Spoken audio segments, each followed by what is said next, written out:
Let's talk about some phenomenal books. I am who I am because I loved you once. Are you kidding me? I am digmatized. I'm gonna cry again, I can't. I love this book so much. Hello everyone, welcome back to my vlog channel.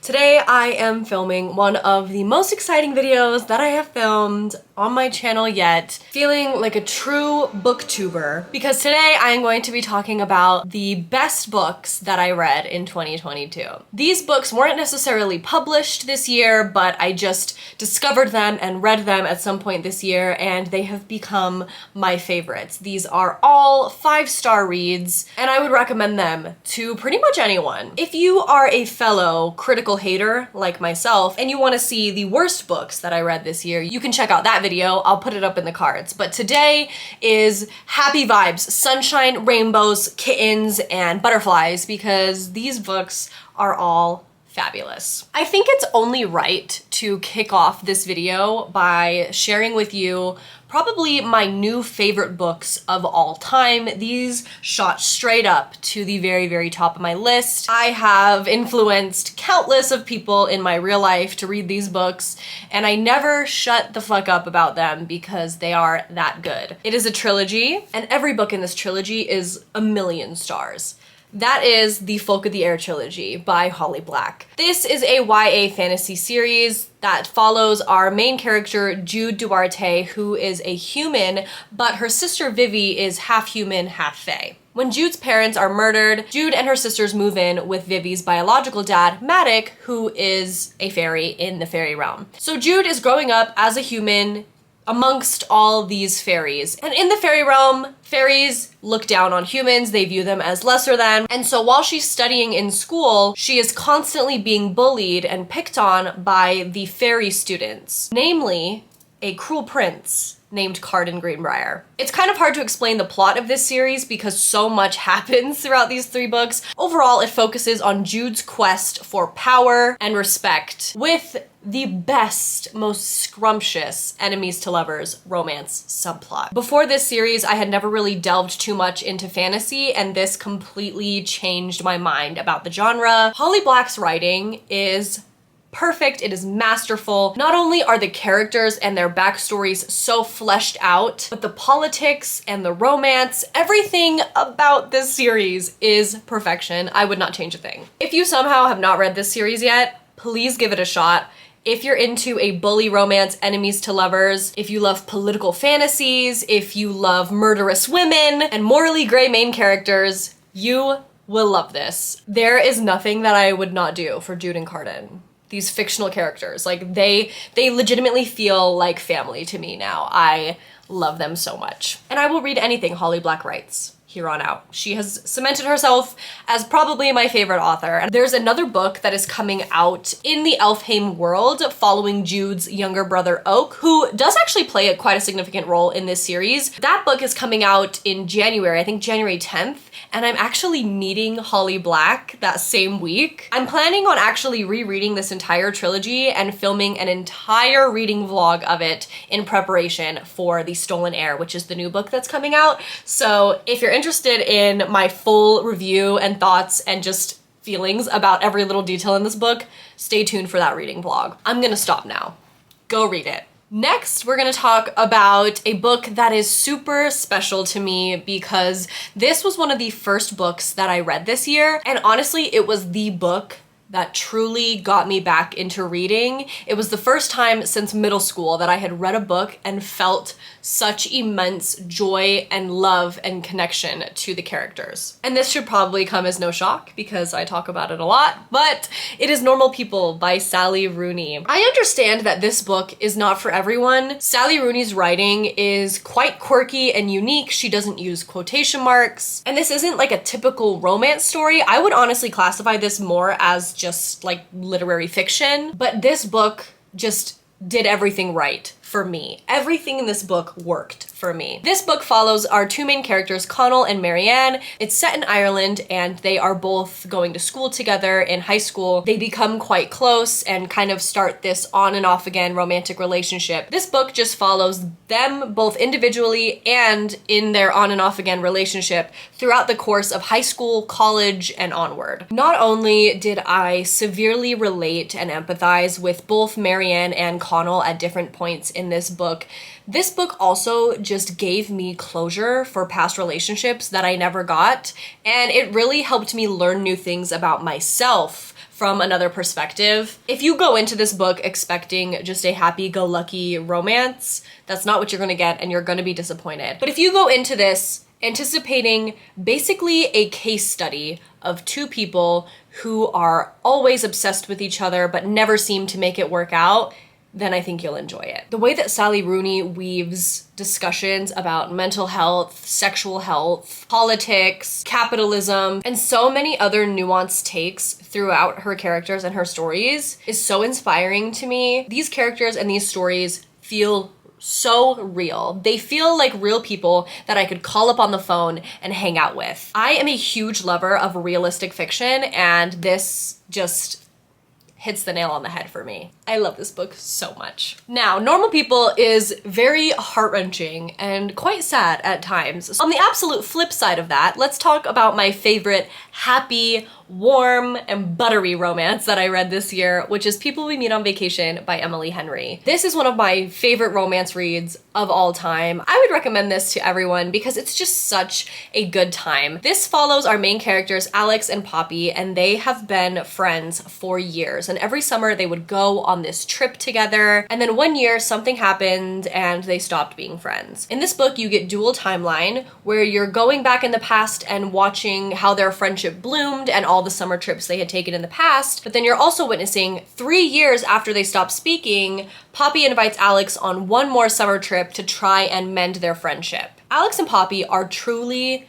at their peak relationship goals. And I think it's because both of these characters not only tolerate each other's flaws, but love them for their flaws. Alex loves Poppy's loud, bubbly, bright, embarrassing nature and her super over-the-top dramatic family. And Poppy loves how socially awkward Alex is, and they just truly appreciate the parts about each other that other people usually dislike.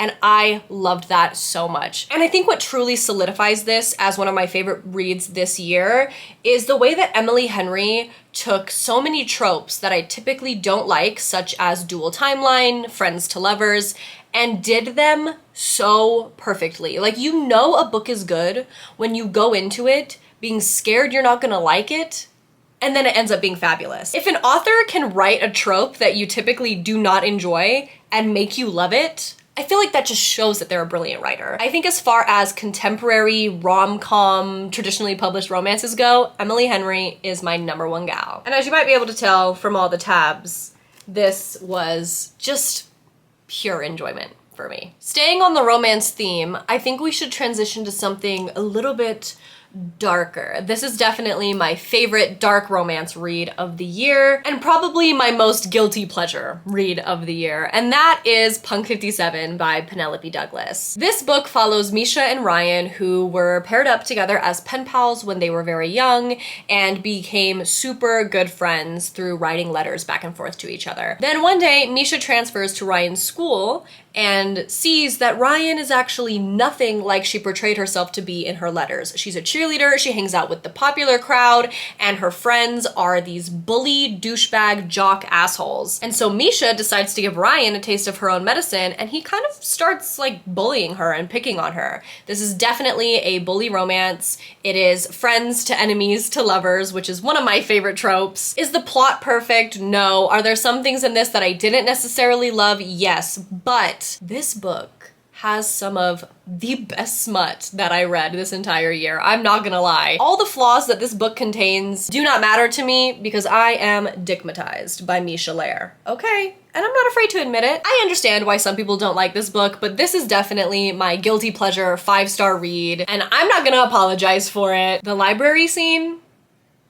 I swear I think about it at least once a week. at least once a week. I wouldn't necessarily recommend this book to everyone, but I love it.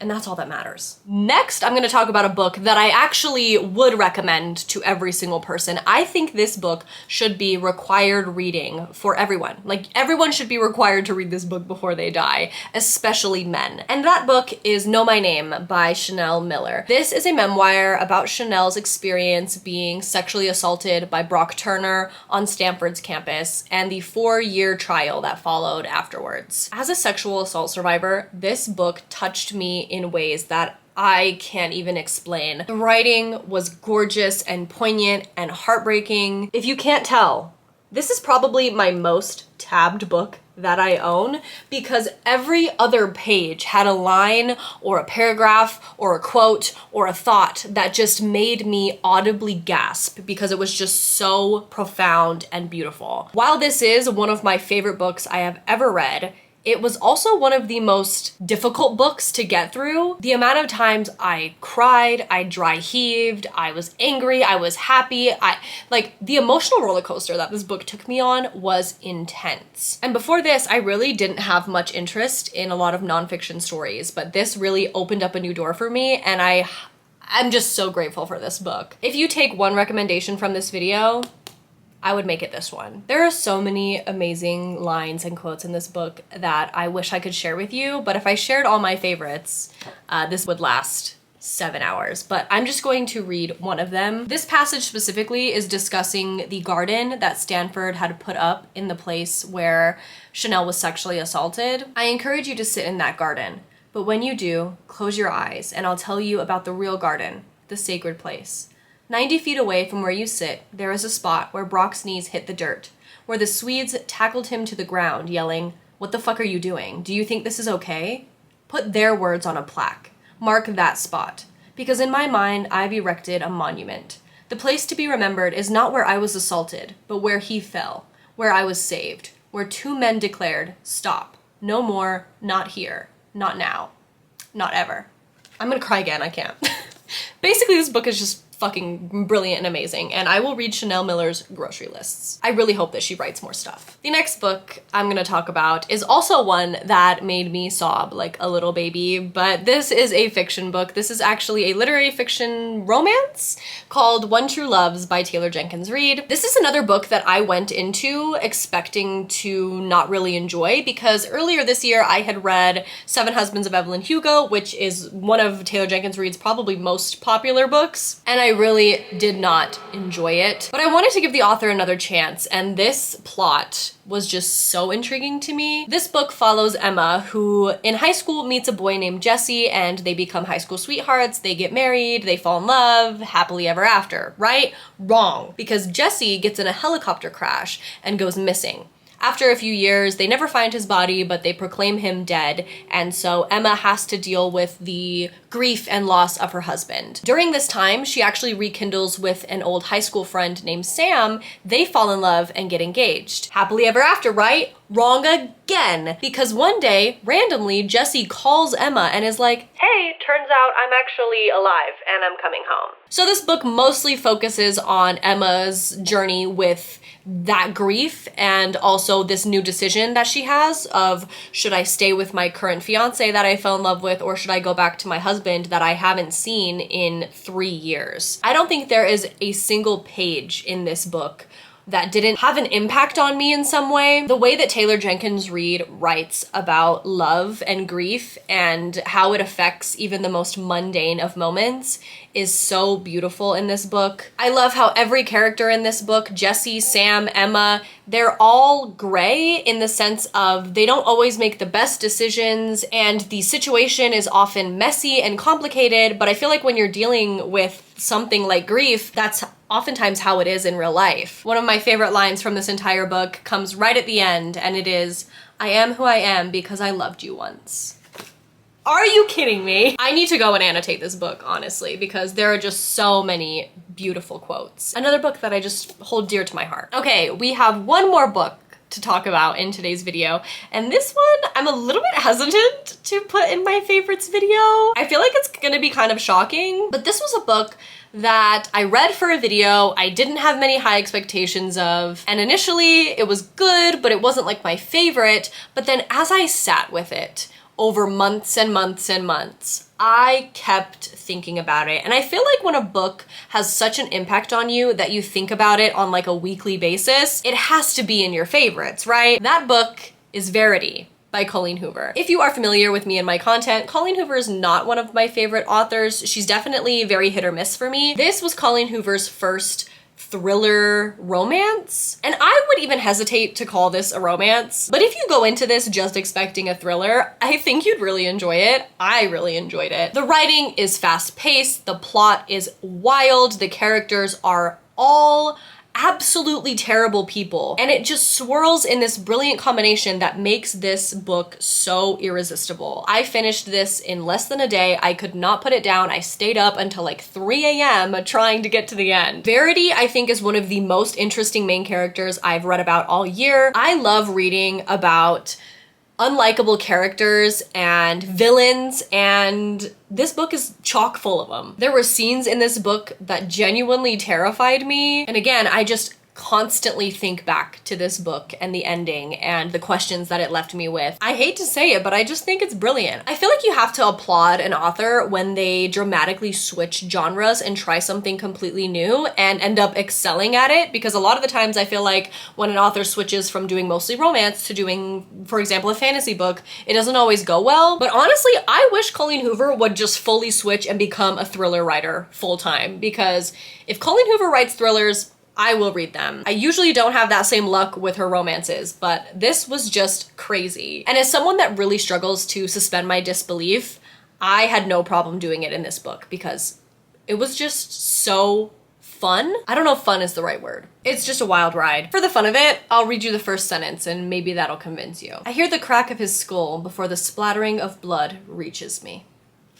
One of the craziest books that I read this year. All right, that is it for my favorite reads of 2022. I hope that you enjoyed this video. Please comment below and let me know what your favorite books were that you read this year. I would love to add some to my 2023 TBR. Give me your recommendations. Thank you all for watching this video, and a special thank you to those of you who have watched any of my other book content I've put out this year. I've never made book content before, so I'm definitely still learning and growing, but I've had such a blast this year and I can't wait to continue the adventure next year. I will talk to you all in my next video. I am sending you lots of love and light, and I hope you have a great day or a great night, wherever you are out there.